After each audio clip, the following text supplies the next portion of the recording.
مشائم بنمیم، جو برے لوگ ہیں ان کی خصلتیں بیان ہو رہی ہیں. ان میں ایک خصلت جس پر آج انشاءاللہ بیان کروں گا، مشائم بنمیم، چغلیاں لے کے چلتا ہے. ماشی عربی میں کہتے ہیں چلنے والے کو، مشا چلتا رہتا، کام ہی یہی ہو. تو چغل خور جو ہے، پہلے میں بتاؤں چغلی کہتے کس کو ہیں. ایک ہوتی ہے غیبت، ایک ہوتی ہے چغلی. غیبت کا مطلب ہے کسی کی کوئی بھی برائی اس کی غیر موجودگی میں. جو گناہ اللہ نے چھپایا ہوا تھا، کسی کے گناہ پہ اللہ نے پردہ ڈالا تھا، آپ نے اس کا راز فاش کر دیا، اس کو بھی غیبت کہتے ہیں. اور بھی کسی کا کوئی بھی عیب اس کی غیر موجودگی میں بیان کرنا، یہ بھی غیبت کہلاتا ہے. مثلا کوئی چھوٹے قد کا ہے، آپ نے کہا ٹھگنا سا تو ہے، اس کے سامنے کہیں گے کہ توانا ہے. اگر یہ بات اس کے سامنے کہیں گے تو یہ کیا کہلائے گا؟ تانا. یہ بھی اہل جہنم کی صفات ہیں. کوئی ہکلاتا ہے، اس کا مذاق اڑا رہے ہیں اس کے سامنے، یہ بھی تانا ہے. اس کی غیر موجودگی میں اس کی برائی بیان، جو عیب ہوتے ہیں نا جسمانی، موٹا ہے کوئی بہت زیادہ، اس کی غیر موجودگی میں اس کی برائی بیان کرنا. بھائی وہ تو اتنا موٹا ہے، اس کو دیکھو، حالت دیکھو اس کی، تو برائی کر دی نا آپ نے.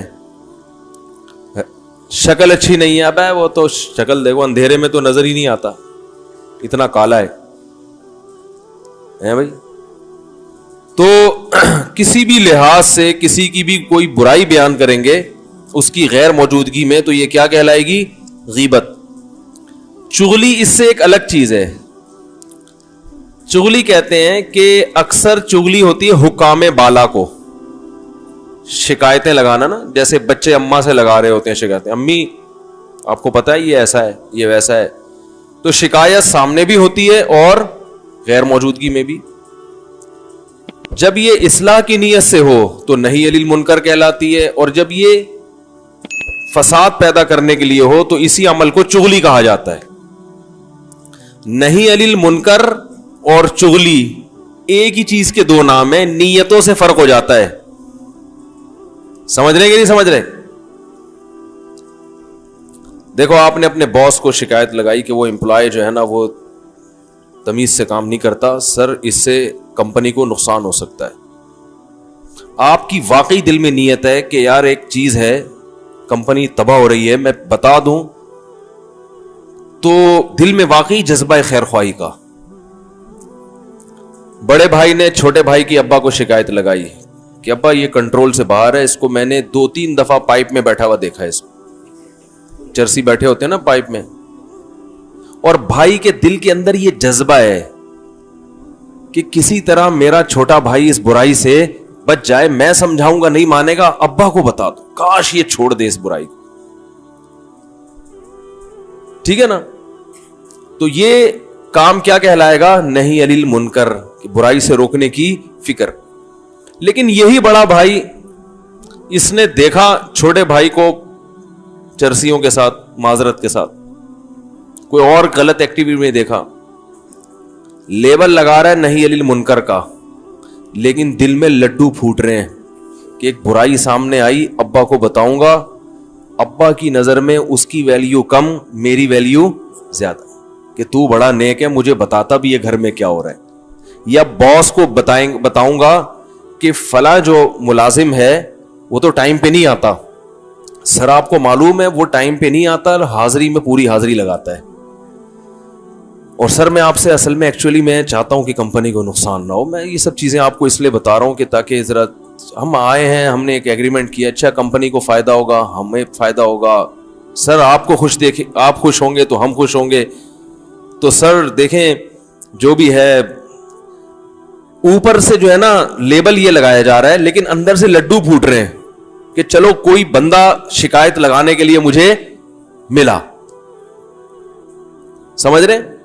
کوئی بندہ ملا شکایت لگانے کے لیے کہ اس کی اب ویلیو کم ہو جائے گی، باس کی نظر میں میری ویلیو بڑھ جائے گی. تو یہ اندر سے پتا چلے گا کہ لڈو پھوٹ رہے ہیں شکایت لگاتے ہوئے، مزہ آ رہا ہے، تو یہ نہی عن المنکر نہیں ہے, یہ چغل خور ہے. اس کو کیا کہتے ہیں؟ چغلی. تو مارکیٹ میں چل کیا رہا ہے بھائی؟ نہی عن المنکر تو ہے ہی نہیں. جو چیز چل رہی ہے نا, جب ہم کسی کی شکایت لگاتے ہیں دل میں خوشی ہو رہی ہے کہ اس کی ویلیو گر رہی ہے, سمجھ لو آپ کی نیت اچھی نہیں ہے, آپ معاشرے میں اصلاح نہیں چاہتے. گھروں میں ایسا ہوتا ہے, گھروں میں رہنے والی خواتین شوہر کے سامنے اس کی بیوی کی برائی کر رہی ہیں. اگر برائی اس نیت سے کی جا رہی ہے بھائی کنٹرول کر لے, ان کا گھر بس جائے گا, خام خمیں ایسا نہ ہو کہ معاملہ اور آگے چل کے خراب ہو جائے, تو یہ ہے نہی عن المنکر, برائی سے روکنے کے لیے کام ہو رہا ہے. لیکن اکثر ایسا ہوتا نہیں ہے.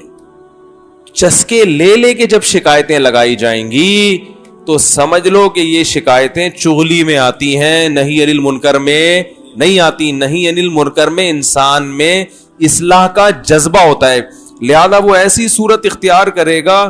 سب سے پہلے وہ یہ کام کرے گا کہ اگر شکایت کے بغیر اصلاح ہو جائے تو یہ کام زیادہ اچھا ہے. سمجھ رہے؟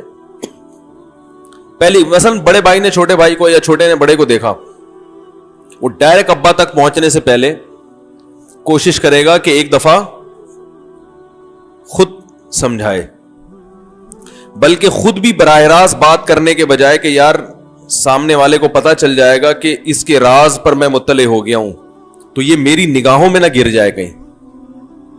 یہ بھی تو ہوتا ہے نا.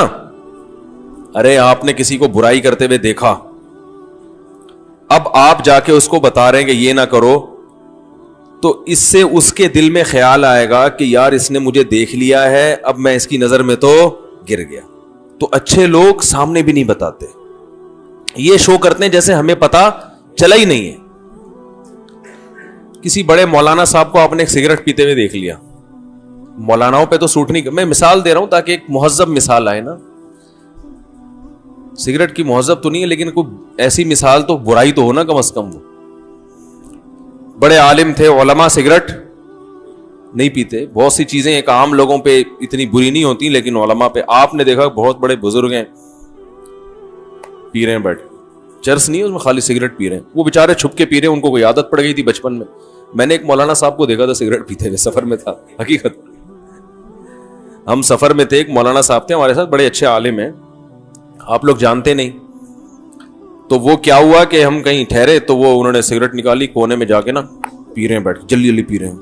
میری نظر پڑ گئی تو میں نے ایسا کر دیا جیسے مجھے پتا چلا ہی نہیں. بھائی ان کا ذاتی معاملہ ہے, نہیں پینی چاہیے, غلط چیز ہے, لیکن اب سگریٹ پینا اتنا برا نہیں ہے جتنا میں جا کے بتاؤں مجھے پتا چل گیا, میں نے دیکھ لیا. جیسے بچے نہیں ہوتے, بچے ایسے کر رہے ہوتے ہیں نا, میں نے تو دیکھ لیا. وہ پاگل والا نہیں, چھو لیا. سنا ہے نا وہ ایک ڈاکٹر, ابے یار پرانے لوگ تھک جاتے ہیں, کہتے ہیں یار گھسے پٹے لطیفے سنا رہے ہو مفتی صاحب, لیکن نئے لوگوں کا تو حق بنتا ہے نا. وہ ایک پاگل صاحب نکلے, ایک ڈاکٹر نکلا بریف کیس لے کے نا اپنی کلینک سے, بڑا 3 پیس سوٹ ٹائی میں, بڑے مہذب. تو ان کو دور سے ایک پاگل نظر آیا. پاگل تو ویسے کسی بھی چیز کو گھورنے لگتا ہے, تو گھور رہا ہے ڈاکٹر صاحب کو. ڈاکٹر صاحب نے جب اس کی طرف دیکھا ڈر گئے کہ یار پاگل ہے, پتہ نہیں عجیب سا آدمی لگ رہا ہے. تو جانا جس طرف تھا ڈاکٹر صاحب نے, وہ پاگل ہی کی سم تھی. تو ڈاکٹر صاحب نے سم چینج کر لی نا ڈر کی وجہ سے, دوسری طرف چلنا شروع ہو گئے. وہ پاگل ہے, اس کو تو کچھ بھی کر لینا, اس کے سمجھ میں کچھ نہیں آیا. اس نے کہا چلو میں بھی ادھر ہی چل لیتا ہوں. بھائی جب پاگل نے ڈاکٹر صاحب کو گھور کے دیکھا تو ڈاکٹر صاحب نے بھی گھور کے دیکھا, تو پاگل اور گھورنے لگا نا. پاگل تو نقل اتارتا ہے نا. اب ڈاکٹر صاحب نے میڈیکل سائنس تو پڑھی ہے, پاگلوں کی نفسیات انہوں نے نہیں پڑھی تھی. تو وہ مخالف سمت میں چلنا شروع ہو گئے. ڈاکٹر نے بھی, وہ پاگل نے بھی اسی سمت میں چلنا شروع کر دیا. ڈاکٹر صاحب نے دیکھا یہ تو ادھر ہی آ رہا ہے, وہ اور گھبرا گئے, تھوڑا اسپیڈ بڑھا لی انہوں نے, پاگل نے بھی اسپیڈ بڑھا لی. ڈاکٹر صاحب نے بھاگنا شروع کیا, پاگل نے بھی بھاگنا شروع کیا. اب تگڑ وہ اسپیڈ میں بھاگ رہے ہیں, پاگل پیچھے اسپیڈ میں بھاگ رہے. وہ تو ڈر گئے نا بےچارے, بھاگتے بھاگتے گر گئے. ڈاکٹروں کو بھاگنے کی تربیت تو ہوتی نہیں ہے, دھڑام سے نیچے گرے, پاگل آ کے ان کے اوپر گر کے کہتے چھو لیا. ڈاکٹر نے کہا کمبخت چھونا ہی تھا تو مجھے پہلے بتا دیتا یار, اتنی ٹینشن میں ڈال. جیسے اس پاگل نے کہا تھا نا چھو لیا. تو ایسے ہی بعض دفعہ وہ میں بھی یہ کہہ سکتا تھا, میں جا کے کہہ سکتا میں نے سگریٹ پیتے ہوئے آپ کو دیکھ لیا, آپ اتنے بڑے عالم ہو, آپ سگریٹ پی رہے ہو, شرم نہیں آتی؟ یہ تو بازاری لوگ یہ کام کرتے ہیں بھائی, یہ تو ایسے ہی وہ ڈبو اسنوکر والے کر رہے ہوتے ہیں. ہم نے دیکھا, ہم کنی کترا کے نکل گئے جیسے ہمیں پتہ ہی نہیں. لیکن اللہ کی قدرت کے وہ دوبارہ وہ پی رہے تھے, دوبارہ کہیں اسٹاپ پہ اترے تو بالکل میرا سامنا ہو گیا, صاف سامنے ہی آ گیا. میں نے اسے کہا بے فکر رہیں, کسی کو نہیں بتاؤں گا. میں نے کہا کہتے ہیں تو میں 2 ڈبے گولڈ لیف کے آپ کے لیے اور لے آتا, بے فکر رہیں. اچھا, یہ میں واقعہ کیوں سنا رہا ہوں؟ ہر ایک کو نصیحت بھی نہیں کرنی چاہیے. وہ بڑے آدمی تھے, اب میں ان کو کہتا حضرت سگریٹ اچھی بات, او بھائی یہ ہمارا ہیڈک نہیں ہے, چھوڑ دو, وہ زیادہ اچھا جانتے ہیں کہ اچھی چیز, وہ کہہ گے مجھے پتا ہے کہ اچھی چیز ہے یا نہیں ہے, زیادہ فنڈر بننے کی ضرورت. میں آپ کو اگر حلف اٹھا کے کہوں نا, قسم اٹھا کے, کہ آج نہیں علی المنکر کا جو طریقے مارکیٹ میں چل رہے ہیں نا, ان طریقوں سے فائدے کے بجائے نقصان زیادہ ہو رہا ہے. ہر چیز میں ٹانگ مت اڑاؤ. علماء نے یہ بیان کیا ہے, یہ مسئلہ لکھا ہے کہ نہیں علی المنکر اس وقت فرض ہے جب فائدے کی امید ہو, اور اس وقت حرام ہے جب فائدے کے بجائے نقصان کا خطرہ ہو. اور جب نہ فائدہ ہو نہ نقصان ہو تو مستحب ہے, واجب نہیں ہے. سمجھ رہے ہیں بھائی؟ بعض دفعہ ایسے ہوتا ہے کہ آپ کو پتا ہے میں اس کو اس گناہ سے روکوں گا, یہ نہیں رکے گا, لیکن کوئی نقصان بھی نہیں ہوگا, کوئی الٹا سیدھا فضول باتیں بھی نہیں کرے گا. تو ایسی صورت میں نہی علی المنکر واجب نہیں ہے. یہ جو حدیث میں آتا ہے نا کہ تم لوگوں کو برائی سے روکو, نہیں روکو گے تو کیا ہوگا کہ اللہ سب پہ عمومی عذاب نازل کرے گا. اس طرح کی جتنی حدیثیں ہیں جس میں نہی علی المنکر, نہی علی المنکر سمجھتے ہیں گناہ سے روکنا, بہت ساری حدیثیں ہیں جس میں آتا ہے کہ جو گناہ سے نہیں روکتے وہ بھی ان کے ساتھ گناہ میں شریک سمجھے جائیں گے. تو یہ علماء کا اجماع ہے کہ یہ اس صورت میں ہے کہ جب روکنے سے فائدے کی امید بھی ہو. اگر فائدے کی امید نہیں ہے تو پھر گناہ سے روکنا فرض نہیں ہے, لیکن مستحب ہے کہ بھائی شاید فائدہ ہو جائے نا. جیسے قرآن مجید میں آتا ہے کہ اللہ تعالیٰ نے بنی اسرائیل کو حکم دیا کہ ہفتے کے دن مچھلی کا شکار مت کرو. بنی اسرائیل کمبخت ہفتے کو جال لگا لیتے تھے کہ پھنس جائیں گی, نکالیں گے اتوار کو, شکار تو ہو گیا نا وہ.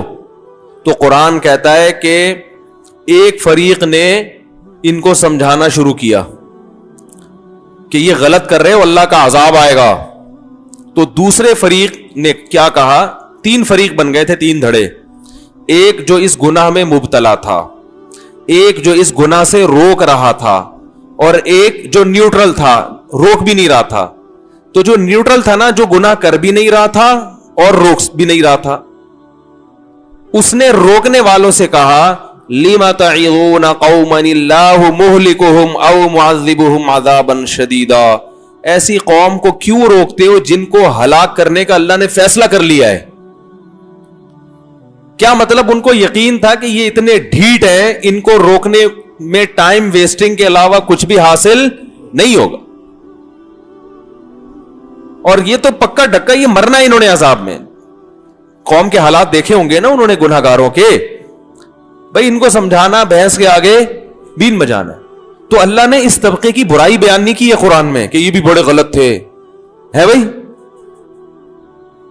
بھائی جو روکنے والے پر اعتراض کر رہے ہیں, لِمَ تَعِظُونَ قَوْمًا, کیا کہہ رہے ہیں بھائی تم ایسی قوم کو کیوں سمجھا رہے ہو جس نے ماننا ہی نہیں ہے, ٹائم ویسٹ کیوں کر رہے ہو؟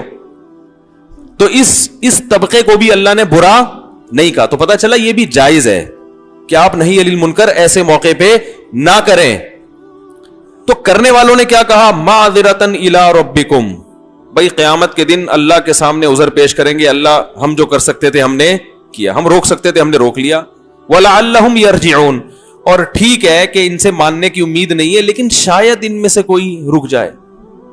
بعض چیزیں انسان اسباب کی دنیا میں ناممکن سمجھ رہا ہوتا ہے لیکن وہ ممکنات میں ہوتی ہیں. تو اس لیے فقہا نے اصول, فقہا قرآن و حدیث کو بڑا اچھا سمجھتے ہیں آج تو بزرگوں سے فقہا سے اعتماد ختم کیا جا رہا ہے نا, کسی سے نہیں سمجھو, ہم سے سمجھو. تو ہم ہی پہلے فنٹر دنیا میں پیدا ہوئے ہیں جن سے آپ قرآن سمجھو گے. ہم کہتے ہیں بہت لوگوں نے سمجھا ہوا ہے, ان سے سمجھو. ہاں اس میں کچھ غلط لوگ بھی آئے ہیں, تو سارے غلط تھوڑی ہیں, صحیح لوگ زیادہ ہیں الحمدللہ اسلامی تاریخ میں. اتنی بدگمانی کہ سب کو غلط سمجھنا شروع کر دو. سارے مفسرین ٹھیک ہیں, سارے محدثین, سارے فقہا, یہ سب صحیح ہیں اور اب تک صحیح آ رہے ہیں.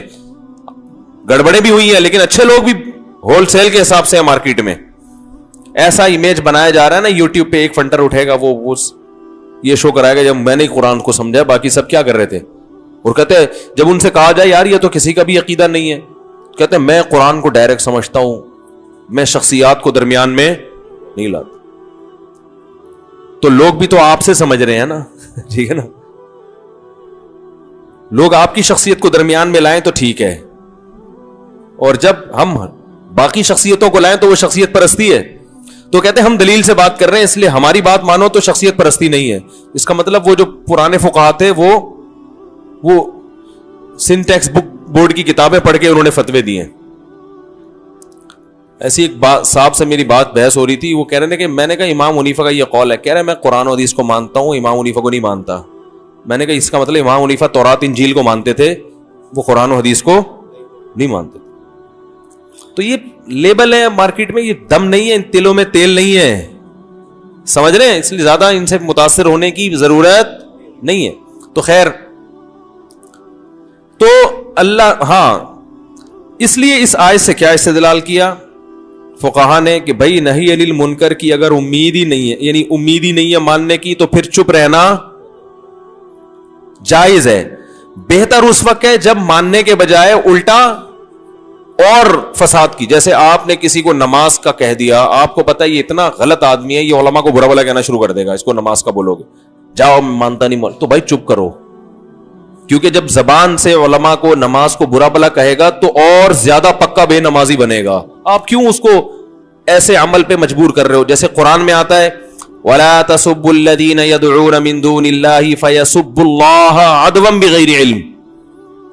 بتوں کو برا بھلا کہنا یہ اسلام کا حکم ہے, اصل حکم یہی ہے. کیونکہ نہی عن المنکر, بتوں کی عبادت ایک منکر ہے نا, منکر کہتے ہیں برائی کو, منکر ہے نا. تو اس منکر کو ختم کرنے کا ایک طریقہ یہ بھی ہے کہ آپ بتائیں کہ یہ لچڑیں کچھ بھی نہیں کر سکتے. ارے ایسا ہی تو ان کے دل سے عظمت نکلے گی نا. آپ اگر یہ بتاؤ ہاں بھی بہت قابل تعظیم ہے یہ, تو وہ بت پرستی چھوڑیں گے؟ تو برائی کو روکنے کے لیے ضروری ہے کہ کوئی بتوں کی عبادت کرتا ہو, آپ اس کے سامنے بولیں کہ یہ بت کسی کام کے نہیں ہے, یہ ایسے ہی ہیں, یہ یوں ہیں, یہ یوں ہیں, برا بھلا کہو ان کو. لیکن قرآن نے کہا ایسے موقع پہ برا بھلا کہنا کہ آپ کو یہ خطرہ ہے کہ یہ آپ کے اللہ کو برا بھلا نہ کہنا شروع کر دے, ایسے موقع پہ بتوں کو برا بھلا کہنے کی اجازت نہیں, کیونکہ فائدے کے بجائے نقصان ہو رہا ہے. حدیث میں آتا ہے کہ بدترین جرم وہ ہے کہ انسان اپنے ماں باپ کو برا بھلا گالیاں دے. صحابہ نے کہا یا رسول اللہ اپنے والدین کو کون کہتا ہے؟ آپ نے فرمایا دوسرے کے والدین کو جو کہتا ہے اس کے نتیجے میں وہ آپ کے والدین کو برا کہے. تو یہ بھی ایسا ہی ہے جیسے آپ خود اپنے والدین کو برا بھلا کہہ رہے ہو. تبھی کہتے ہیں نا عزت دو تاکہ تمہاری عزت, ابے بول لو نا کیا ہو گیا, عزت دو تاکہ تمہاری عزت ہو. تو عزت کروانے کے لیے عزت دینی بھی پڑتی ہے سامنے والے کو.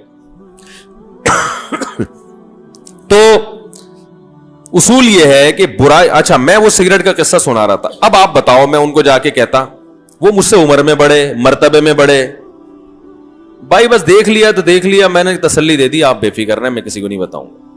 اب آپ کہہ سکتے ہیں آپ نے روکا کیوں نہیں, آپ اتنے بڑے عالم ہیں, مجھے یوں کہنا چاہیے تھا, آپ اتنے بڑے عالم ہیں, آپ سگریٹ پیتے. بہت افسوس, بہت افسوس. اس کے دل میں آئے گا بے بھائی تو کیا میرا باپ ہے؟ اور دوسرا یہ سب کو پتا ہے کہ بری چیز ہے, یا تو پتا نہ ہو, مسئلہ معلوم نہ ہو, میں بتاؤں دیکھو کتابوں میں لکھا ہوا بری چیز ہے, ہمیں پتا ہے, ان کو پتا بھی ہے.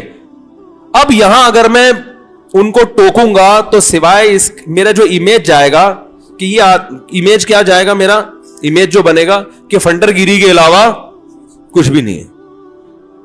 اور یہی ہو رہا ہے دفتروں میں, گھروں میں بھی یہی ہو رہا ہے, دفتروں میں بھی یہی ہو رہا ہے. بے موقع سمجھانا شروع کر دیں گے ہے بھائی, علماء کو سمجھانا شروع کر دیں گے.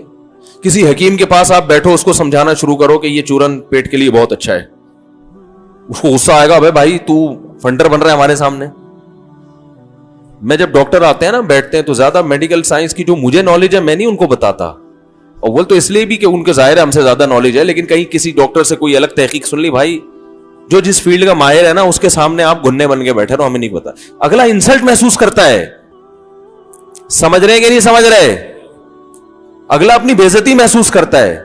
یہ انسانی فطرت ہے, یہ انسانی فطرت ہے کہ جو جس فیلڈ کا ماہر ہے آپ اس کے سامنے اگر اسی چیز کی باتیں کرو گے, یہ نیچر ہے کہ وہ یہ محسوس کرتا ہے کہ میری توہین ہو رہی ہے. تو اگر ریسرچ ہے تو وہ ریسرچ کسی اور طریقے سے پارسل کی جائے. جیسے ڈاکٹر ہے, کوئی کسی فیلڈ کا ماہر ہے, اس نے آپ کے سامنے کوئی ریسرچ پیش کی, آپ کو پتا ہے دوسرے ڈاکٹر اس کے خلاف ہیں, تو اس کا طریقہ یہ کہ آپ بولو ماشاءاللہ بڑی زبردست ریسرچ ہے, لیکن دوسرے ڈاکٹروں کی, ڈاکٹر کی کندھے پہ رکھ کے بندوق چلاؤ ہے بھائی. وہ یہ ہے تو آپ زیادہ بہتر سمجھتے ہوں گے, ظاہر ہے ڈاکٹروں کی باتیں ڈاکٹر ہی سمجھتے ہیں, تو آپ زیادہ وہ خود ہی تحقیق کر لیں گے. پھر یہ نہیں بولو کہ آپ مجھے جواب دو, غلطی سے رجوع کرو, بھائی وہ خود ہی پھر بتا دے گا کہ یار ہاں مجھ سے مسٹیک ہوئی. یہ ان پہ چھوڑ دو کہ آپ نے رجوع کرنا ہے نہیں کرنا, یہ آپ کی ہیڈیک ہے, ہم نے تو پارسل کر دیا ہے. تو یہ تمیز, بس میں کہتا ہوں مارکیٹ میں جو چیز سب سے زیادہ شارٹ چل رہی ہے وہ کیا ہے؟ تمیز. کس وقت کس سے کیا بات کرنی ہے, کیا لب و لہجہ اختیار کرنا ہے, یہ چیز مارکیٹ میں نہ دینداروں میں ہے اور نہ دنیا داروں میں. جو چیز آپ کے پاس ہے اٹھا کے پھینک دو بس سامنے. اور اکثر تو غلط چیزیں ہوتی ہیں, خود اپنی نالج ہی صحیح نہیں ہوتی. کمنٹس دیکھ لو, لوگوں کے تبصرے دیکھ لو یوٹیوب پہ, اٹھا کے پھینک رہے ہوتے ہیں. تو بہت اچھی طرح سمجھیں کہ ہر برائی پہ آپ نے ٹوکنا نہیں ہے, چپ رہنا بھی سیکھیں. بہت ساری چیزوں پہ چپ رہو. ابا کو مت سمجھاؤ کہ اما کے ساتھ کیسا سلوک کرنا ہے, نہ اما کو ابا کے حقوق سمجھانا شروع کر دو بیٹھ کے. بھائی ادھر بیٹھ جائے آپ آرام سے, آپ بہت زیادہ ڈسٹرب کرتے ہیں بیان میں. جمعے میں بھی ہلنا نہیں ہے آپ نے, ٹھیک ہے نا. ویسے بھی آپ ٹنڈ کرائے کے آگے آئے ہوئے, بچپن سے ٹنڈ ہے, لیکن اب میرے سامنے کوئی ٹنڈ والا بیٹھتا ہے تو میرا پودے اگانے کا دل کرتا ہے اس میں. ہلتے رہتے ہیں آپ جمعے میں بھی اور اس دن بھی بیان میں. اچھا چلو ٹھیک ہے. تو کافی ہفتے, کئی ہفتوں سے نا ہل رہے, میں آرام سے, میں نے کہا دیکھو صحیح ہے. اچھا تو پھر آپ ٹیک لگا کے بیٹھے نا پیچھے, ٹھیک ہے. سب ڈسٹرب ہوتے ہیں, ناراض نہیں ہونا, ناراض تو نہیں ہے, بڑی مہربانی آپ کی, اللہ محبت قبول فرمائے. آپ نہ وہاں ان کی بیچاروں کی کمر میں بھی مسئلہ ہے, آپ وہاں ٹیک لگا کے بیٹھے. ہاں ہاں پڑھ سکتے, نہیں کوئی منع نہیں, ناراض تو نہیں ہے, بڑے مہربانی. آپ کہہ رہے تھپڑ ماریں گے تو برداشت کروں گا. نہیں اس پہ تو تھپڑ نہیں, اس پہ تو پیار کرنے کا دل چاہ رہا ہے. اس پہ آپ سرسوں کا تیل لگا کے آئیں, ہجامہ ہوا ہے ماشاءاللہ ماشاءاللہ. اب وہاں آپ ٹیک لگا کے بیٹھ جاؤ, اب آپ ہلے تو میں سیدھا پولیس کو فون کروں گا, ٹھیک ہے. اس دن جمعے کے بیان میں بھی نا. تو نہیں عن المنکر, برائی سے روکنا. کیا بات چل رہی تھی یار, ذرا دماغ میں. ہاں ابا کو اما کے حقوق سمجھا رہے ہو, اما کو ابا کے حقوق سمجھا رہے ہو, بیٹھ کے تو سمجھاؤ, لیکن بہت دیکھ کے, بہت سوچ سمجھ کے یار, کس طریقے سے. اور غصے میں کبھی کسی کو نصیحت نہیں کرو. سامنے والے کو غصہ آیا ہوا ہے نا, پھر نہیں سمجھاؤ. نصیحت ہمیشہ جب اثر کرتی ہے جب سامنے والا بھی ریلیکس اور آپ بھی ریلیکس, آرام سے تمیز سے بیٹھو. بھائی چائے لے کر آؤ, پھر آپ ذرا بات شروع کرو, بسم اللہ خیریت, یہ وہ اس طرح کر کے نا یہ شوق ثابت کرو کہ میں آپ کا خیر خواہ ہوں, میں آپ کا بھلا چاہتا ہوں. اور واقعی چاہو بھی, بلا وجہ لیبل بھلائی کا نہ مت لگاؤ. وہی میں نے بتایا, نیت اگلے دل میں جو کچھ ہوتا ہے نا وہ سامنے والا اللہ اس کے دل میں ڈال دیتے ہیں کہ یہ تمہاری بھلائی چاہتا ہے, یہ تمہیں ذلیل کرنے کے لیے, رسوا کرنے کے لیے اس نے بٹھایا ہے. تو یہ دیکھو قرآن مجید میں اللہ نے صحابہ کا جو نہیں علی المنکر کا حکم دیا نا, ہم لقمان علیہ السلام کا واقعہ دیکھتے ہیں. اس طرح جہاں بھی نہی عن المنکر کی بات آئی ہے تو قرآن وہاں صبر کی تلقین بھی کرتا ہے. اس سے پتہ چلتا ہے کہ برائی سے روکنے والے کو زیادہ صبر کرنا پڑتا ہے, کیونکہ جب آپ برائی سے روکتے ہیں آگے ری ایکشن لوگوں کا اچھا نہیں ہوتا, الٹا ری ایکشن ہوگا, آپ کا دل چاہے گا رکھ کے تھپڑ لگائے اس کے اس سے وہ فائدہ کے بجائے کیا ہو جائے گا, الٹا نقصان ہو جائے گا.